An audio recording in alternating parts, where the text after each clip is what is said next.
Alright guys, I am back, and welcome to the second part and final part of my top 20 favorite comedies.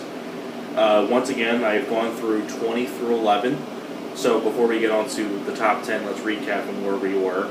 Number 20 was Caddyshack, number 19 was The Big Lebowski, 18 was Wayne's World, 17 was There's Something About Mary, 16 Fast Times at Ridgemont High, 15 Ghostbusters, 14 Dumb and Dumber, 13 Happy Gilmore, 12 Trading Places, and number 11 Stripes.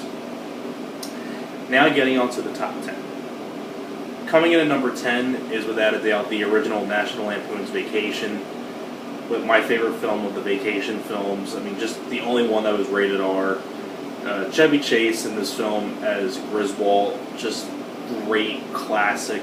John Candy's also in the film at the very end. You know, it's the whole movie about them trying to get the Wally World and things like that. And what's funny is when I think of like Wally World, like when I think of like Walmart, whenever I look at a Walmart, I always call it Wally World because I get that from National Lampoon's Vacation. So I think it's like, oh, I call Walmart nowadays Wally World because of National Lampoon's Vacation.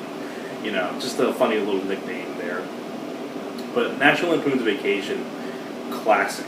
Love National Lampoon's Vacation. Coming in at number 9 is not only one of my favorite comedy films of all time, but one of my favorite movies of all time. Number 9 is Ferris Bueller's Day Off. This is a film that I've seen thousands of times, and I can quote like every single line in the movie. Just classic. One thing you should be sorry for Christ's sake. Well, I should say you do. Ferris Bueller. And the whole scene with them in the restaurant, hello, may I help you? I'm Abe Froman, party of 3 for a 12, and you're Abe Froman. That's right, I'm Abe Froman, the Sausage King of Chicago. Yeah, that's me. Listen, young man, on to new, I'm very busy here. Why don't you take the kids and go back to the clubhouse? Are you suggesting that I'm not who I say I am? I'm suggesting that you leave before I have to get snooty. Snooty? Snotty. Snotty. Okay, Abe. Let's go. No, I'm not going anywhere. No. We like to be seated. Listen, young man, you either take the field trip outside or I'm going to have to call the police. You're going to call the police on me? Yes. Fine. As a matter of fact, I'll call myself. Yes. Call the police. This would be a hoot. Like right there, I mean, like, it's crazy I can quote that whole scene like that. It's just, that's like I said, I've seen this film 1,000 times. That's how I got into the Beatles, when they sang Twist and Shout when he's on the parade float and all that stuff. Jeffrey Jones is the principal. You have Edie McClurk as Grace. Grace! Alan Ruck as Cameron. Matthew Broderick, of course, is Ferris Bueller. Great film by John Hughes. Love Ferris Bueller. Now, number 8 and number 7 are a part of a franchise. Number 8 is Bill and Ted's Bogus Journey, and number 7 is Bill and Ted's Excellent Adventure. These two films are just classic films to me. Great chemistry with Keanu Reeves and Alex Winter. In the first film, it was them trying to get political figures for their history project. They get Genghis Khan, Billy the Kid, Abraham Lincoln, Beethoven, and, a lot of George Carlin, of course, the late great George Carlin as Rufus. Classic. And then in the second film, that's when they go into the afterlife and they meet the Grim Reaper, played by William Sadler, who was the bad guy in Die Hard 2. He was in Tales from the Crypt, Demon Knight, among many other stuff, and a lot of other stuff as well. The whole scene with them playing games, Battleship and Twister and Clue. Really, hey Ted, don't fear the Reaper. I heard that. The Bill and Ted films I love. Love the Bill and Ted films. Coming in at number 6 is, once again, another Farrelly Brothers film, and this is my favorite Farrelly Brothers film. I mentioned this already. Number 6 is Kingpin. Kingpin is one of those films that I've never seen. One of those films that I laugh so hard at. The back and forth between Woody Harrelson and Randy Quaid is so legendary. And once again, you have Bill Murray in this movie. Bill Murray's been in a lot of my choices. Caddyshack, Stripes, Ghostbusters, and things like that. I mean, Bill Murray is just one of my favorite comedians. He plays the villain in the film.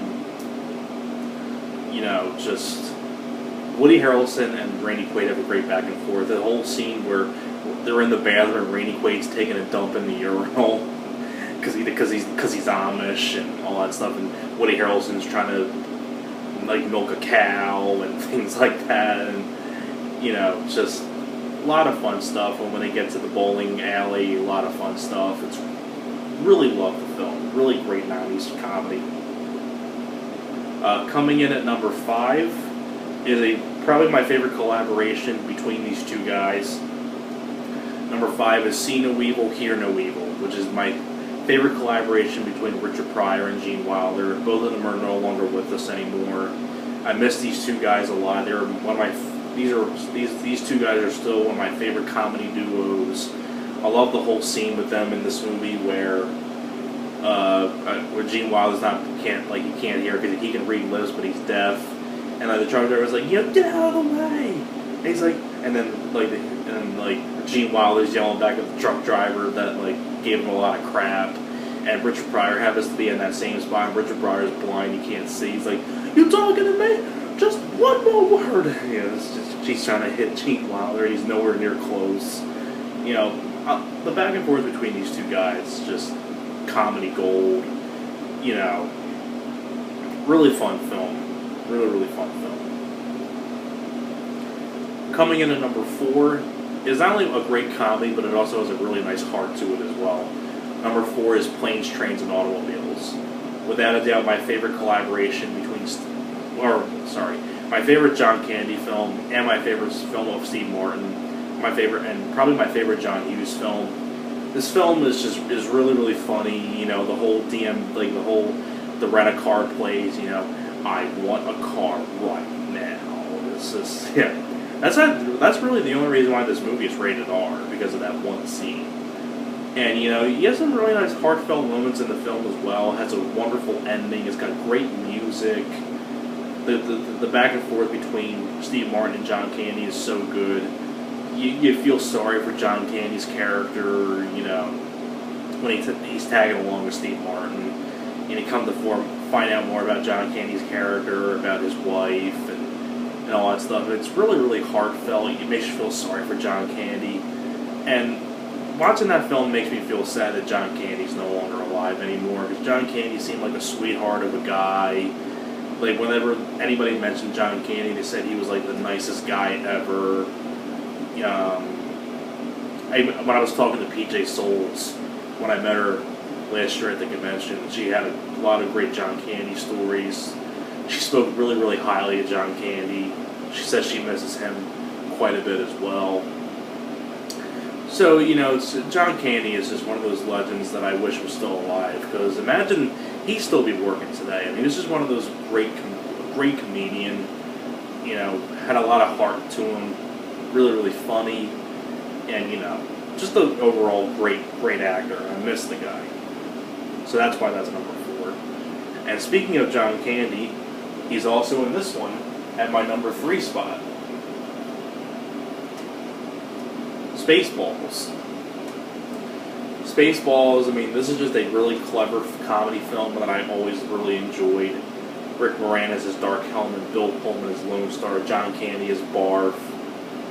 You have Daphne Zuniga, Dick Van Patten, Joan Rivers.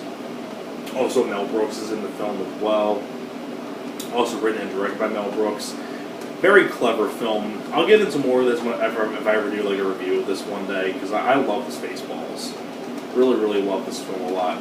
Really enjoyed the film. Coming in at number 2 is Detroit Rock City.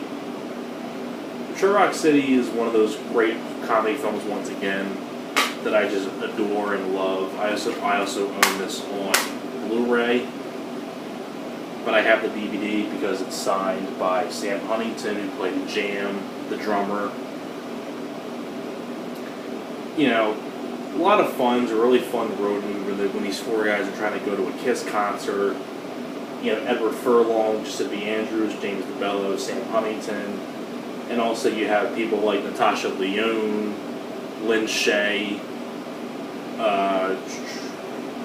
Melanie Linsky, who went on to be in 2.5 Men as Rose.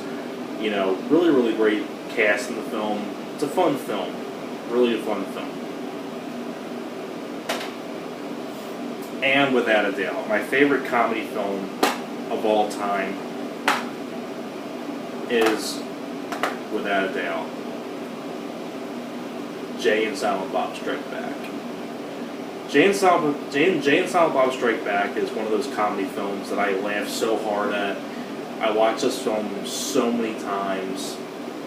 You know, great cast. You know, Ben Affleck, Shannon Elizabeth, Will Ferrell, Jason Lee, Kevin Smith, and Jason Mewes as Jay and Silent Bob. You have Chris Rock, Eliza Dushku, Ali Larter, Wes Craven, Gus Van Sant, Matt Damon, Jamie Kennedy, Mark Hamill, Carrie Fisher, James Van Der Beek, and Jason Biggs. Just a lot of people in this film. And just really, really funny. It's R-rated. They don't hold back. You know, it's just a comedy film that I love. And that's why it's my favorite comedy film of all time. And so there you have it. Those are my top 20 favorite comedy films.